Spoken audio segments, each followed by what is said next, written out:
Et si les réponses à l'anxiété de notre monde moderne se trouvaient en fait dans un texte écrit il y a 800 ans par un ermite japonais? Allez, on plonge dans cette histoire. C'est celle du Hojoki, un guide incroyablement pertinent pour naviguer dans le chaos, rédigé au cœur d'une époque de bouleversement extrême. Tout commence avec cette phrase. C'est l'une des plus célèbres de toute la littérature japonaise. Elle capture l'essence même de l'œuvre, une méditation profonde sur le changement constant, sur l'impermanence de toute chose. Gardons bien cette image en tête, parce qu'elle est la clé de tout ce qui va suivre. Pour bien comprendre l'auteur et la sagesse qu'il nous propose, il faut d'abord s'imaginer son monde. Et son monde à lui, au Japon du XIIe siècle, était littéralement en train de s'effondrer. Imaginez un peu, on est à la fin du XIIe siècle. Le Japon vit une transition absolument sismique. La culture élégante des aristocrates, tout en poésie et en art, est balayée par la montée en puissance brutale des guerriers samouraïs. La capitale, Kyoto, devient le théâtre de guerres civiles sans fin. Bref, un changement de paradigme complet. Et comme si la guerre ne suffisait pas, la nature elle-même semblait se déchaîner. Des incendies gigantesques qui rasent un tiers de la capitale, des tornades assez puissantes pour arracher les maisons du sol, une famine si terrible qu'on comptait les morts par dizaines de milliers dans les rues, et pour couronner le tout, des tremblements de terre dévastateurs. C'était une succession ininterrompue de désastres. Face à un tel chaos, la population était persuadée de vivre la fin des temps, une ère de décadence prédite par le bouddhisme qu'on appelle Mappo. Le sentiment général, c'était un nihilisme profond, une perte d'espoir totale.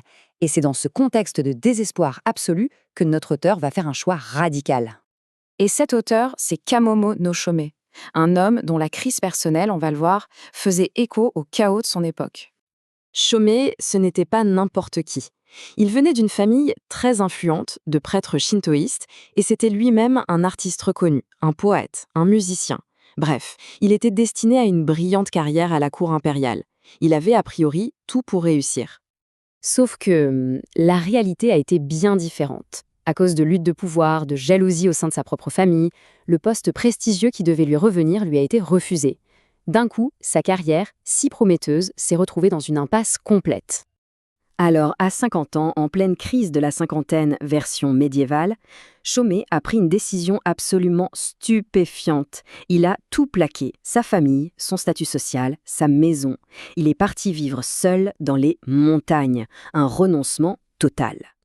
C'est donc là, dans la solitude des montagnes, qu'il va se construire une nouvelle vie basée sur un minimalisme radical, bien avant que ça devienne à la mode. Sa nouvelle maison, qu'il a appelée Hojo, faisait à peine 9 mètres carrés.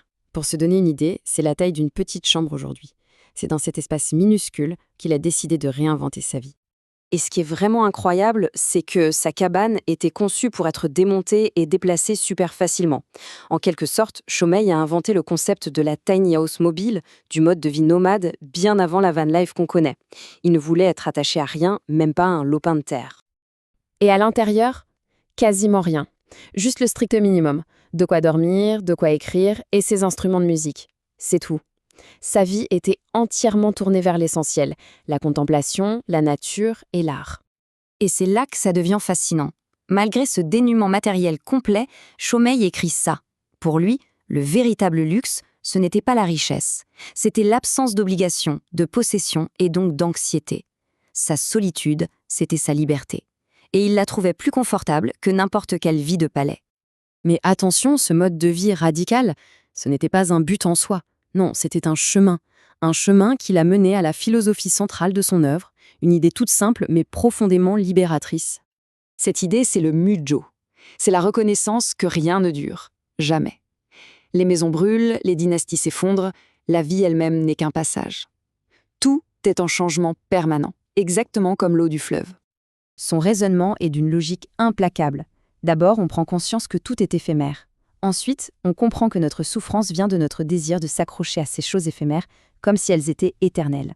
La conclusion logique, la seule voie vers la paix, c'est de lâcher prise.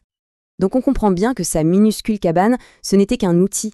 Le vrai but de Shomei, ce n'était pas de construire une maison en bois, mais de bâtir à l'intérieur de lui-même un sanctuaire, un refuge mental que ni le feu, ni les séismes, ni les guerres ne pourraient jamais détruire. Mais ce qui rend son texte si puissant, c'est son honnêteté. À la toute fin, il se pose cette question. Il doute. Il se demande si son amour pour sa petite vie simple n'est pas devenu, à son tour, une nouvelle forme d'attachement. cette imperfection, cette humanité, rend sa sagesse encore plus proche de nous. Bon, après ce voyage dans le Japon médiéval, quel est le message de cet homme pour nous, 800 ans plus tard, dans notre propre monde si turbulent? Revenons à cette première phrase. On boucle la boucle. Le fleuve, c'est le flux incessant du temps. Et nous, nos vies, nos maisons, nos carrières, on est comme cette écume qui apparaît et disparaît à la surface en un clin d'œil. C'est une vérité à la fois belle et un peu cruelle sur la nature éphémère de notre existence.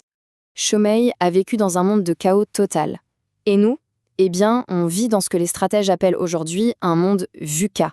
C'est un acronyme anglais pour volatile, incertain, complexe et ambigu.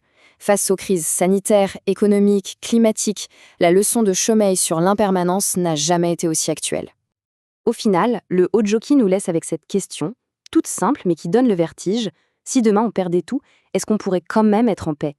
C'est une invitation à réfléchir à ce sur quoi notre sentiment de sécurité repose vraiment. Est-ce que c'est sur des choses extérieures, fragiles, ou sur un refuge intérieur que rien ni personne ne pourra jamais nous enlever?